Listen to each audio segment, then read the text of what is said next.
It's official there. British rock star Ozzy Osbourne has died at the age of 76. Want to put up this post that we have from the New York Post that they made on their X account.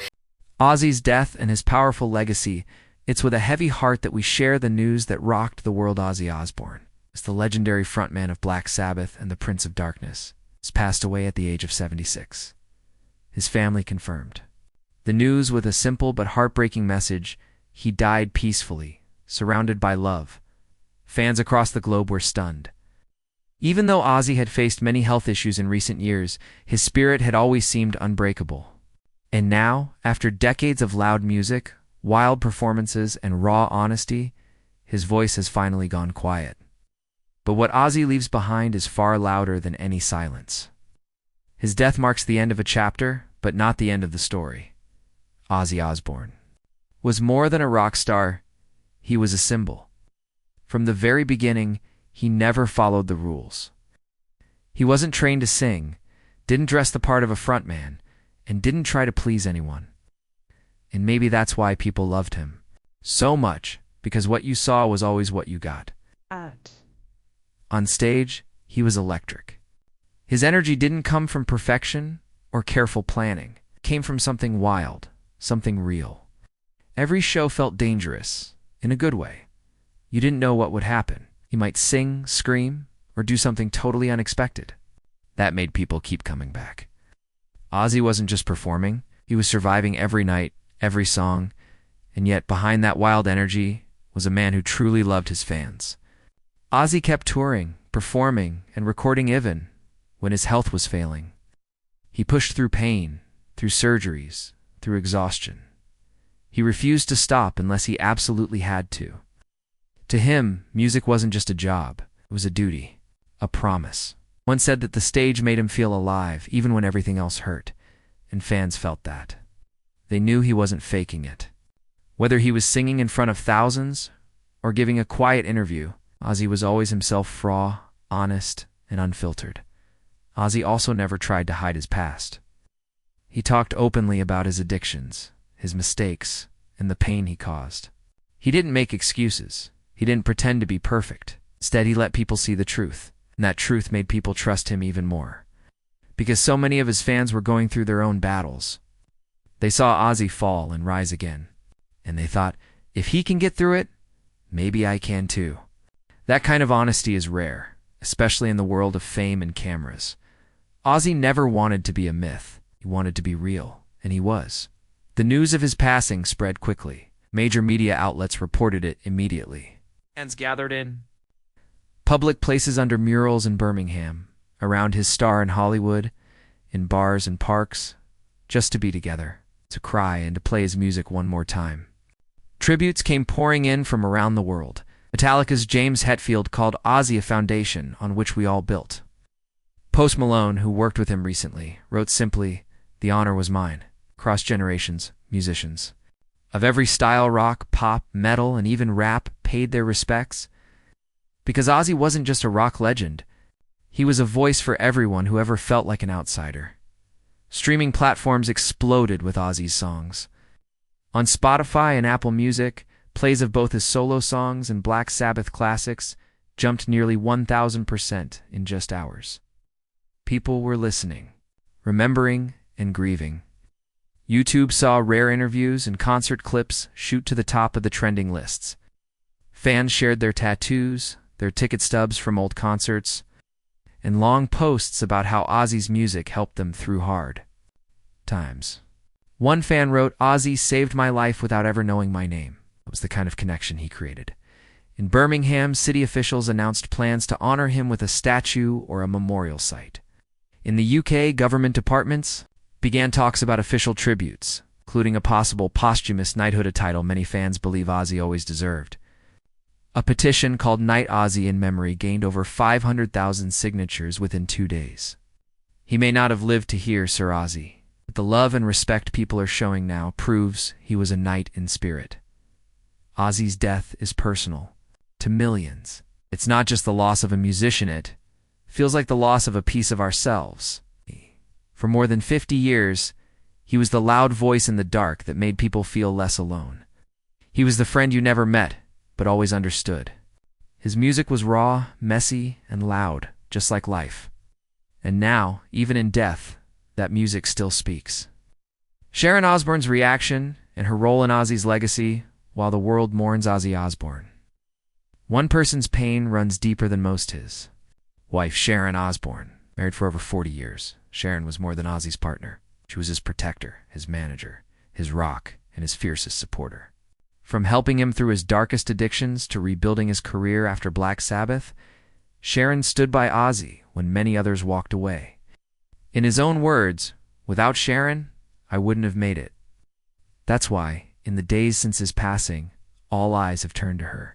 And while Sharon has remained mostly silent, the few words she has shared have left a powerful mark. In a brief but emotional statement, Sharon said, "Ozzy gave everything he had, even when he had almost nothing left. He never stopped loving the music or the people who listened." It was short, simple, honest, just like Ozzy himself. Those close to the Osbourne family say Sharon has been grieving in private, surrounded by her children and closest friends. But they also say she is already planning how to protect and celebrate Ozzy's legacy, because that's what he would have wanted. For decades, Sharon worked behind the scenes to turn Ozzy's chaos into something lasting. She didn't just manage his tours or book interviews. She helped build Ozfest, the massive festival that launched the careers of dozens of metal bands. She helped Ozzy connect with a new generation through reality TV and interviews. Now she's working on the final chapter, a public memorial, a legacy foundation, and possibly a memoir and documentary. Friends say she's been writing parts of a book for years, focused on Ozzy's final decade. That book may now become the way millions get to see who Ozzy really was behind closed doors. Sources close to Sharon revealed that she is planning a tribute concert that may take place later this year at Wembley Stadium in London. The event will likely include some of the biggest names in rock and metal, many of whom played Ozfest in the past or were inspired by Ozzy's music. The idea is not just to mourn Ozzy, but to celebrate him, to fill a stadium with his sound, his people, and his spirit. Because if there's one thing Ozzy would want, it's to go out with a bang. Beyond the music, Sharon is also helping create a foundation in Ozzy's name, focused on 3 causes he cared deeply about: mental health, addiction recovery, and music education. For years, Ozzy spoke openly about his struggles with depression, his recovery from substance abuse, and how music saved his life. Sharon wants to make sure that message continues. The foundation, insiders say, will offer support to young musicians, struggling addicts, and anyone who feels like they don't belong at the family home in Los Angeles. A growing sea of flowers, posters, candles, and letters has gathered outside the gates. Fans have left handwritten notes thanking Ozzy for being their voice, their escape, and their hope. Jack, Kelly, and Amy Osbourne, his children, have all posted touching messages. Jack wrote, "He wasn't just my dad. He was the loudest, kindest soul I've ever known." Kelly shared a photo of Ozzy holding her as a baby with the caption, "You made the darkness beautiful. I'll carry that forever." These simple words carry more emotion than any speech ever could. Despite her grief, Sharon is staying involved in every detail. Reports say she is working with record labels on deluxe re-releases of Ozzy's most important albums, including Blizzard of Oz, No More Tears, and Black Sabbath's Master of Reality. These releases will include never-before-heard demos, handwritten lyrics, and personal notes from Ozzy himself. She's also overseeing the use of unreleased interview footage, with plans to create a documentary that shows the real man behind the Prince of Darkness title. What makes Sharon's role so powerful is that she's not trying to turn Ozzy into a saint or a superhero. She's trying to tell the truth. The messy, painful, beautiful truth of a man who loved music, made mistakes, fell, rose again, and gave everything he had. She once said, "Ozzy never wanted to be remembered as perfect. He wanted to be remembered as real." That's what she's fighting for now. In a world full of fake stories and polished celebrities, Sharon and Ozzy's story stood out. It was chaotic, full of love, full of hurt, but always honest. That honesty now becomes part of Ozzy's legacy.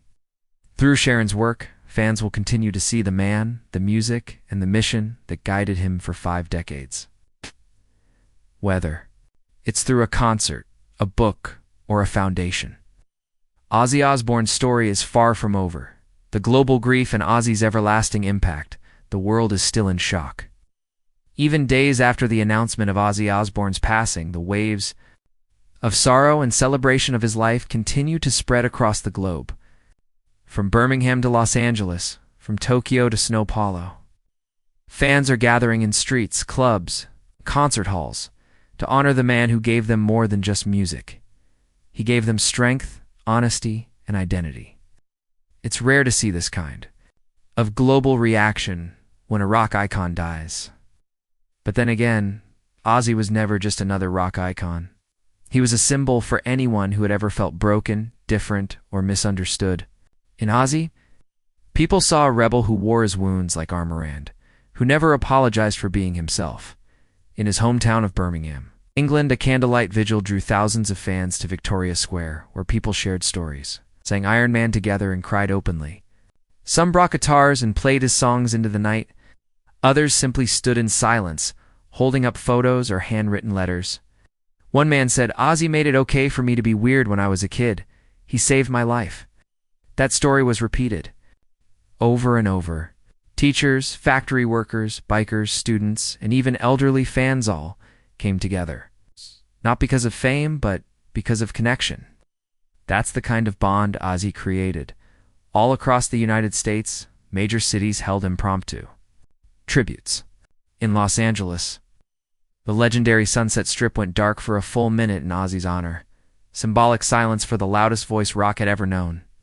Billboard ads changed to black and white photos of Ozzy, with simple captions like "Thank you, Ozzy," or "Long live the Prince of Darkness." In Times Square, giant screens displayed his live performances, turning the crowded city into a temple of sound and memory. On college campuses and in high schools, students played his music out loud between classes. It wasn't just nostalgia, it was respect. Musicians across all genres, rock, rap, pop, country, spoke out in powerful ways. Travis Scott called Ozzy the father of fearless music. Billie Eilish said Ozzy was the first artist who made her want to sing. Corey Taylor of Slipknot broke down in tears during a live show. Dedicating Snuff to Ozzy, Eminem posted a rare personal message on social media, writing, "Ozzy showed me that you can speak your pain and still make people feel alive." It was clear that Ozzy's influence went far beyond metal. His voice reached into every corner of music and into the hearts of artists everywhere. But maybe the most touching tribute came from fans. Across social media, millions shared their memories using hashtags like #ThankYouOzzy, #OzzyForever, and #Prince of Darkness. Parents posted videos of their children singing along to Crazy Train. Soldiers overseas posted clips of Ozzy songs that kept them going in battle. One nurse from a cancer ward said, "We play Mama, I'm coming home every time a patient recovers and goes home." That was Ozzy's gift to us. Stories like these poured in from every country, in every language. Ozzy's voice had become a part of people's personal stories. His music wasn't just a soundtrack, it was a lifeline. Tattoo artists around the world reported huge spikes in requests for Ozzy tattoos: his portrait, his lyrics, or just the simple Ozzy logo. One artist in Germany said, "I've done 30 Ozzy tattoos in the last 2 days. People want to carry him with them forever." Vinyl record sales of Black Sabbath albums and Ozzy's solo work skyrocketed. In Japan, a special edition of his albums sold out within hours. In Brazil, rock radio stations played only Ozzy songs for an entire day. Even in places where English isn't widely spoken, people connected with his emotion, because Ozzy didn't just sing with words. He sang with his soul. Meanwhile, plans are already underway for a global Ozzy memorial tour, not a concert tour, but a traveling exhibition that will move across continents, showcasing his guitars, stage outfits, handwritten lyrics, and personal letters. The first stop will be Birmingham, followed by London, New York, Los Angeles, Tokyo, and Sydney. Sharon and the Osbourne children are closely involved in curating the exhibits. They've said it won't be about glamour, it'll be about glamour, it'll truth.